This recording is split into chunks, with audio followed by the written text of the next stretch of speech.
केंद्रीय मंत्रिमंडल के मेरे साथी नितिन गडकरी जी, हरियाणा के मुख्यमंत्री नायब सिंह सैनी जी, दिल्ली के उपराज्यपाल विनय सक्सेना जी, दिल्ली की मुख्यमंत्री बहन रेखा गुप्ता जी,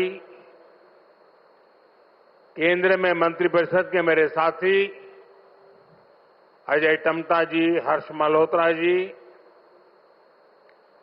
दिल्ली और हरियाणा के सांसदगण, उपस्थित मंत्रीगण, अन्य जनप्रतिनिधिगण और मेरे प्यारे भाई और बहनों, एक्सप्रेस वे का नाम द्वारका, जहां ये कार्यक्रम हो रहा है उस स्थान का नाम रोहिणी, जन्माष्टमी का उल्लास और संयोग से मैं भी द्वारकाधीश की भूमि से हूं। पूरा माहौल बहुत कृष्णमय हो गया है।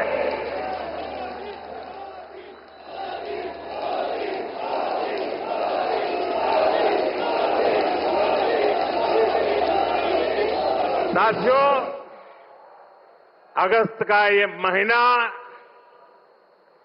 आजादी के रंग में, क्रांति के रंग में रंगा होता है। आजादी के इसी महोत्सव के बीच आज देश की राजधानी दिल्ली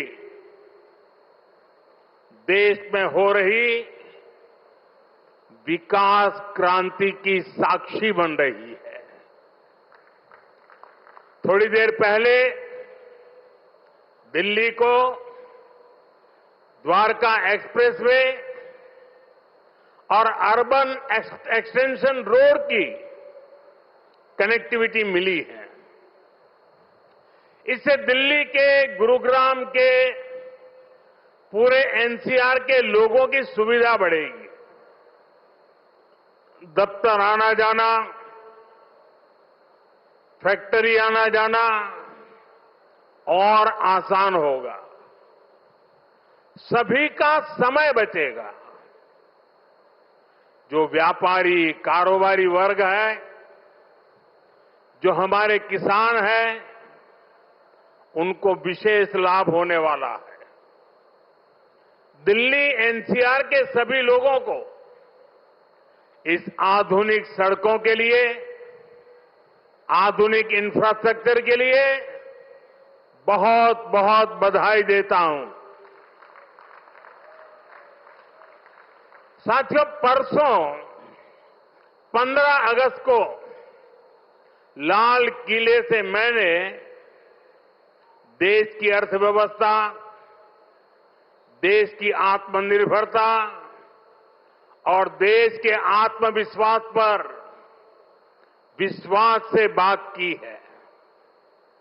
आज का भारत क्या सोच रहा है, उसके सपने क्या है, संकल्प क्या है, ये सब कुछ आज पूरी दुनिया अनुभव कर रही है।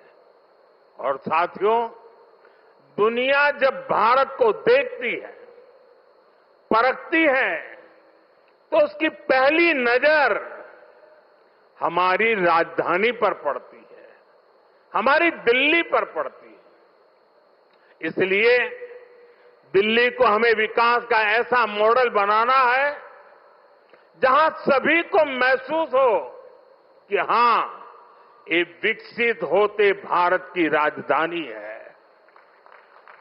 साथियों, बीते 11 साल से केंद्र में भारतीय जनता पार्टी की सरकार ने इसके लिए अलग अलग स्तरों पर निरंतर काम किया है। अब जैसे कनेक्टिविटी का विषय ही है, दिल्ली एनसीआर की कनेक्टिविटी में बीते दशक में अभूतपूर्व सुधार हुआ है। यहां आधुनिक और चौड़े एक्सप्रेस वे हैं। दिल्ली एनसीआर मेट्रो नेटवर्क के मामले में दुनिया के सबसे बड़े नेटवर्क इलाकों में से एक है।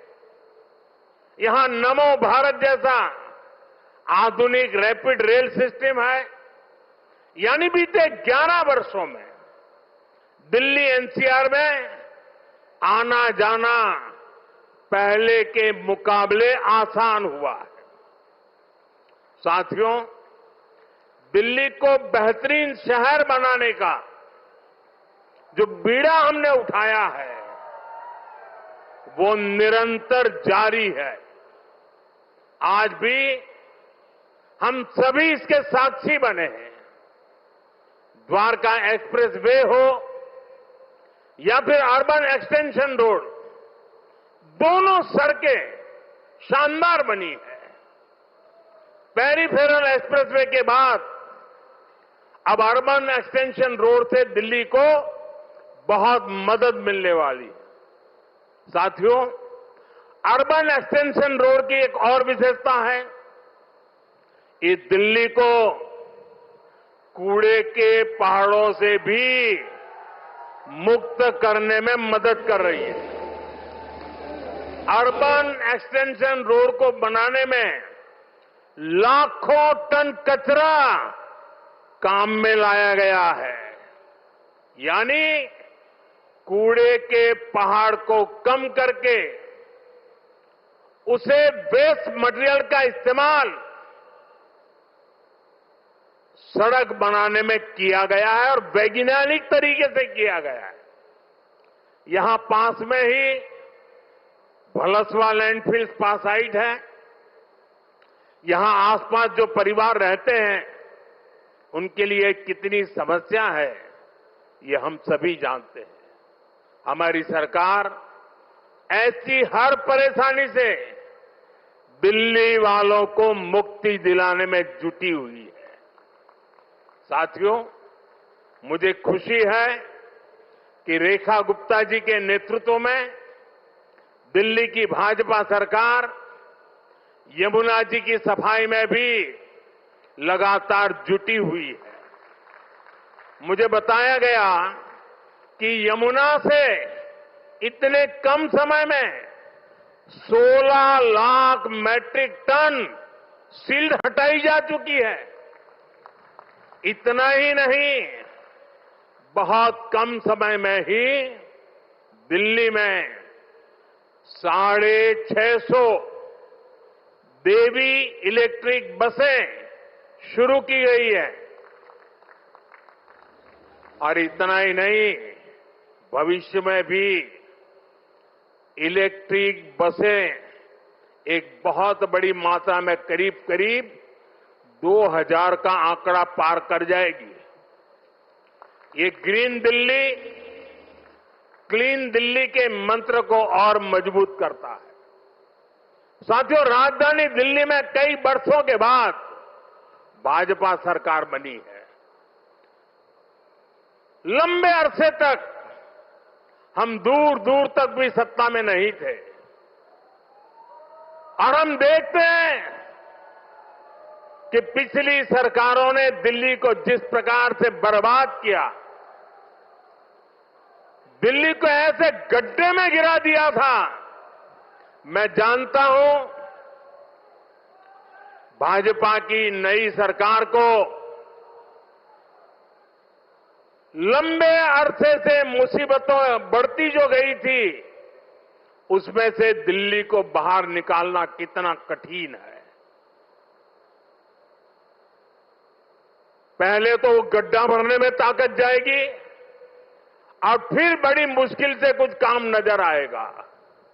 लेकिन मुझे भरोसा है दिल्ली में जिस टीम को आपने चुना है वो मेहनत करके पिछले कई दशकों से जो समस्याओं से गुजरे रहे हैं उसमें से दिल्ली को बाहर निकाल के रहेंगे। साथियों, ये सहयोग भी पहली बार बना है जब दिल्ली में हरियाणा में, यूपी और राजस्थान, चारों तरफ भाजपा सरकार है। ये दिखाता है इस पूरे क्षेत्र का कितना आशीर्वाद भाजपा पर है, हम सभी पर है। इसलिए हम अपना दायित्व समझकर दिल्ली एनसीआर के विकास में जुटे हैं। हालांकि कुछ राजनीतिक दल हैं जो जनता के इस आशीर्वाद को अभी भी पचा नहीं पा रहे। वो जनता के विश्वास और जमीनी सच्चाई दोनों से बहुत कट चुके हैं, दूर चले गए हैं। आपको याद होगा कुछ महीने पहले किस तरह दिल्ली और हरियाणा के लोगों को एक दूसरे के खिलाफ खड़ा करने की, दुश्मनी बनाने की साजिश रची गई। ये तक कह दिया गया कि हरियाणा के लोग दिल्ली के पानी में जहर मिला रहे हैं। इस तरह की नकारात्मक राजनीति से दिल्ली और पूरे एनसीआर को मुक्ति मिली है। अब हम एनसीआर के कायाकल्प का संकल्प लेकर चल रहे हैं और मुझे विश्वास है ये हम करके दिखाएंगे। साथियों, गुड गवर्नेंस भाजपा सरकारों की पहचान है। भाजपा सरकारों के लिए जनता जनार्दन ही सर्वोपरि है। आप ही हमारा हाईकमांड है। हमारी लगातार कोशिश रहती है कि जनता का जीवन आसान बनाए। यही हमारी नीतियों में दिखता है, हमारे निर्णयों में दिखता है। हरियाणा में एक समय कांग्रेस सरकारों का था जब बिना खर्ची पर्ची के एक नियुक्ति तक मिलना मुश्किल था, लेकिन हरियाणा में भाजपा सरकार ने लाखों युवाओं को पूरी पारदर्शिता के साथ सरकारी नौकरी दी है। नायब श्री सैनी जी के नेतृत्व में ये सिलसिला लगातार चल रहा है।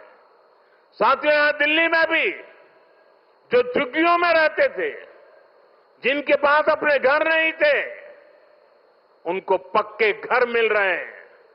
जहां बिजली, पानी, गैस कनेक्शन तक नहीं था, वहां ये सारी सुविधाएं पहुंचाई जा रही है।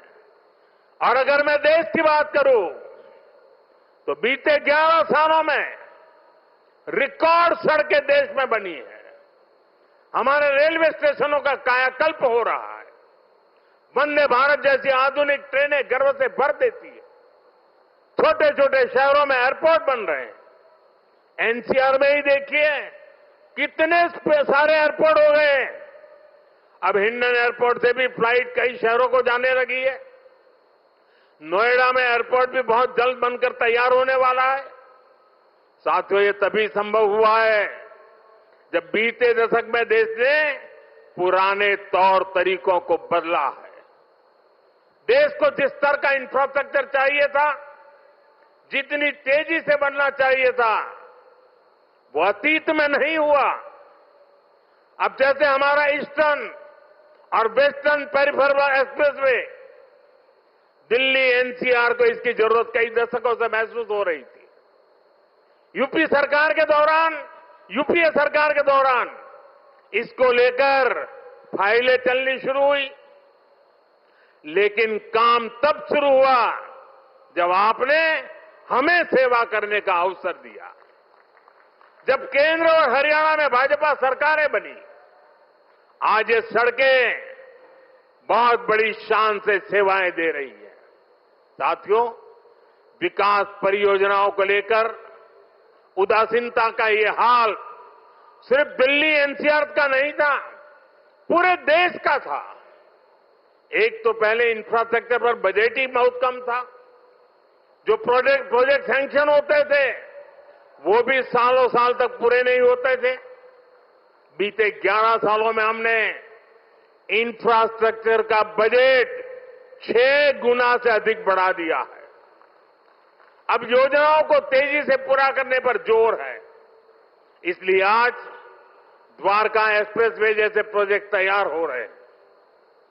और भाइयों बहनों, ये जो इतना सारा पैसा लग रहा है, इससे सिर्फ सुविधाएं नहीं बन रही है, ये परियोजनाएं बहुत बड़ी संख्या में रोजगार भी बना रही है।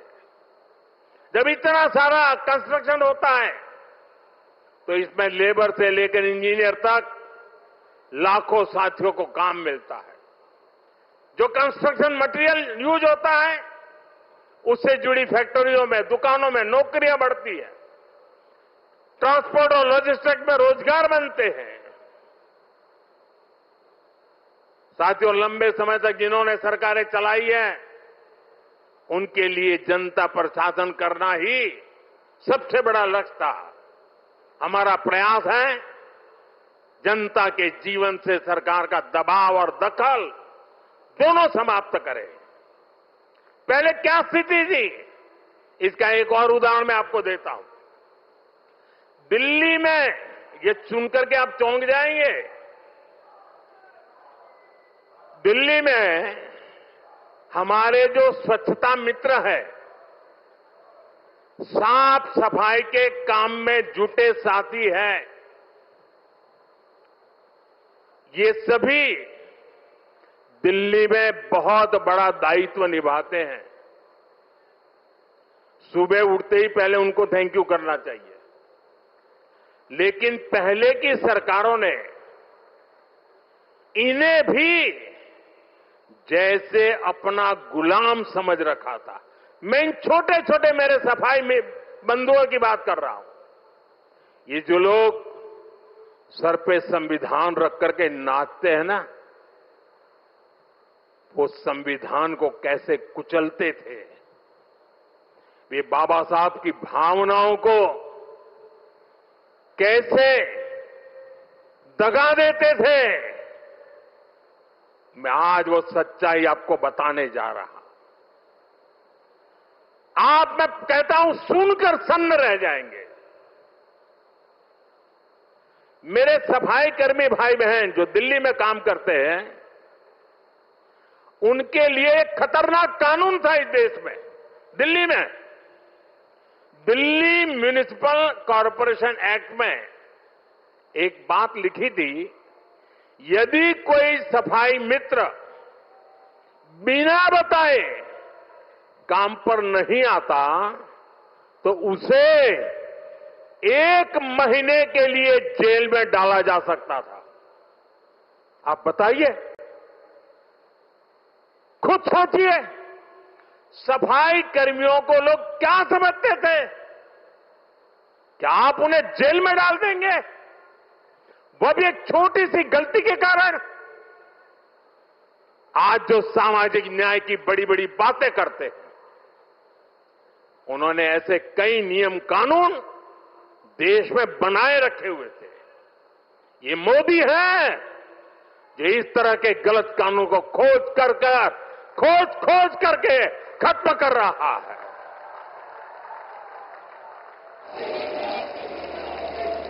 हमारी सरकार है तो सैकड़ों कानूनों को समाप्त कर चुकी है और ये अभियान लगातार जारी है। साथियों, हमारे लिए रिफॉर्म का मतलब है सुशासन का विस्तार। इसलिए हम निरंतर रिफॉर्म पर बल दे रहे हैं।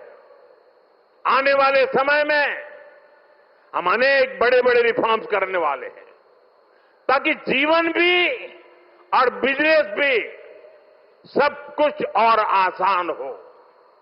साथियों, इसी कड़ी में अब जीएसटी में नेक्स्ट जनरेशन रिफॉर्म होने जा रहा है। इस दिवाली जीएसटी रिफॉर्म से डबल बोनस देशवासियों को मिलने वाला है।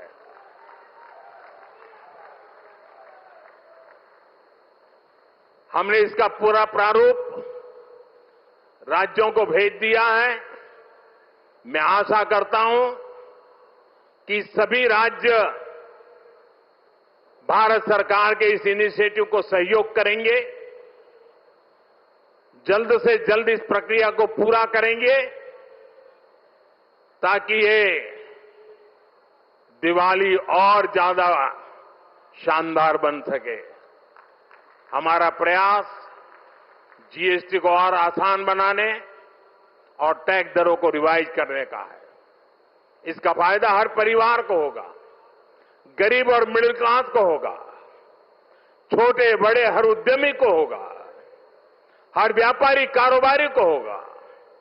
साथियों, भारत की बहुत बड़ी शक्ति हमारी प्राचीन संस्कृति है, हमारी प्राचीन धरोहर है। इस सांस्कृतिक धरोहर का एक जीवन दर्शन है, जीवंत दर्शन भी है, और इसी जीवन दर्शन में हमें चक्रधारी मोहन और चरखाधारी मोहन दोनों का परिचय होता है। हम समय समय पर चक्रधारी मोहन से लेकर चरखाधारी मोहन तक दोनों की अनुभूति करते हैं।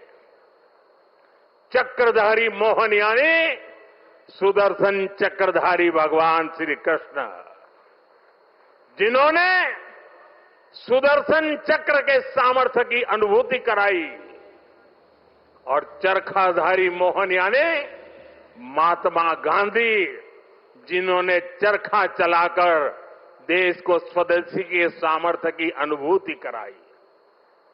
साथियों, भारत को सशक्त बनाने के लिए हमें चक्रधारी मोहन से प्रेरणा लेकर आगे बढ़ना है, और भारत को आत्मनिर्भर बनाने के लिए हमें चरखाधारी मोहन के रास्ते पर चलना है। हमें वोकल फॉर लोकल को अपना जीवन मंत्र बनाना है। साथियों, ये काम हमारे लिए मुश्किल नहीं है।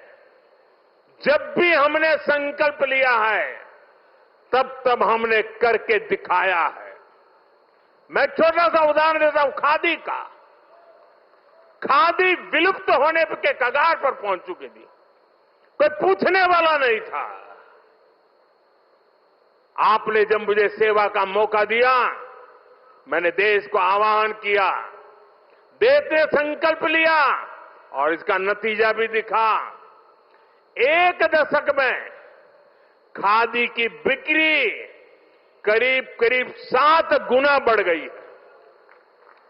देश के लोगों ने वोकल फॉर लोकल के मंत्र के साथ खादी को अपनाया है। इसी तरह देश ने मेड इन इंडिया फोन पर भी भरोसा जताया। 11 साल पहले हम अपनी जरूरत के ज्यादातर फोन इंपोर्ट करते थे। आज ज्यादातर भारतीय मेड इन इंडिया फोन ही इस्तेमाल करते हैं।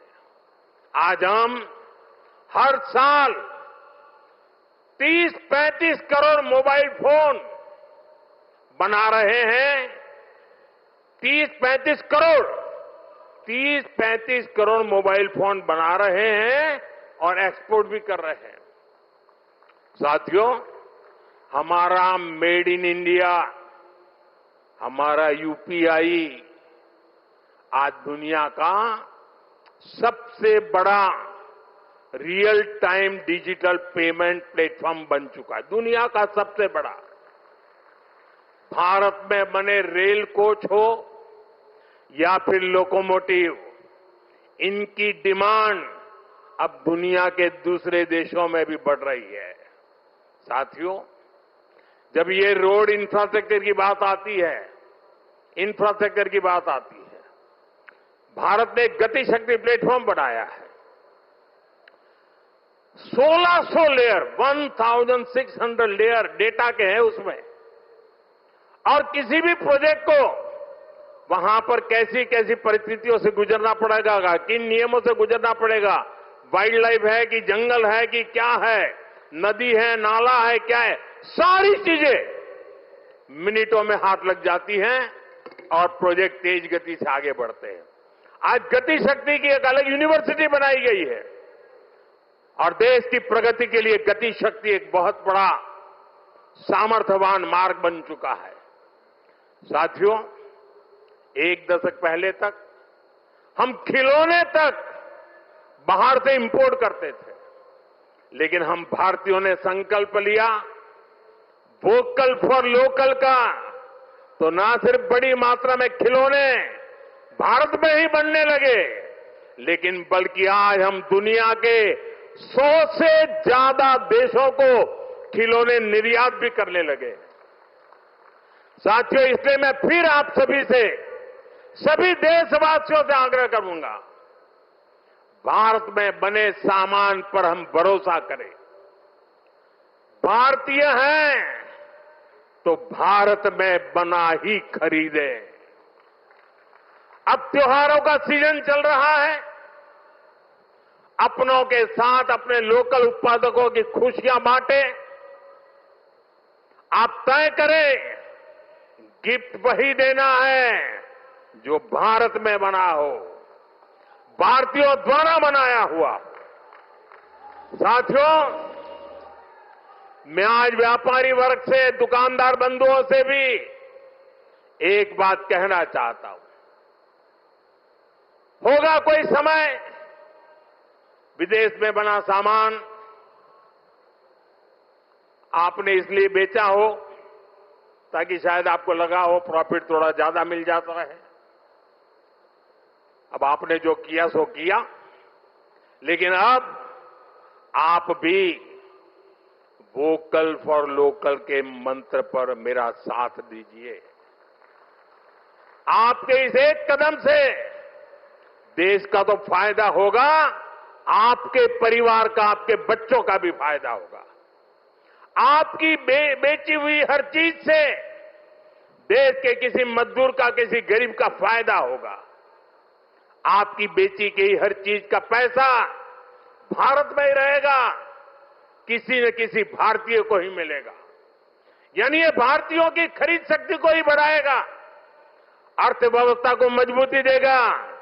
और इसलिए मेरा आग्रह है, आप मेड इन इंडिया सामान को पूरे गर्व के साथ बेचें।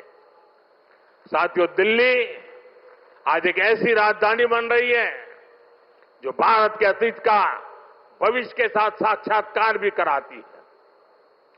कुछ दिन पहले ही देश को नया सेंट्रल सेक्रेटरिएट, कर्तव्य भवन मिला है, नई संसद बन चुकी है, कर्तव्य पथ नए रूप में हमारे सामने है। भारत मंडपम और यशोभूमि जैसे आधुनिक कॉन्फ्रेंस सेंटर था दिल्ली की शान बढ़ा रहे हैं। ये दिल्ली को बिजनेस के लिए, व्यापार कारोबार के लिए बेहतरीन स्थान बना रहे हैं। मुझे विश्वास है इन सभी के सामर्थ्य और प्रेरणा से हमारी दिल्ली दुनिया की बेहतरीन राजधानी बनकर उभरेगी। इसी कामना के साथ एक बार फिर इन सभी विकास कार्यों के लिए आप सबको, दिल्ली को, हरियाणा को, राजस्थान को, उत्तर प्रदेश को, पूरे इस क्षेत्र का विकास होने जा रहा है। मैं बहुत बहुत शुभकामनाएं देता हूं, बहुत बहुत बधाई देता हूं। आप सबका बहुत बहुत धन्यवाद।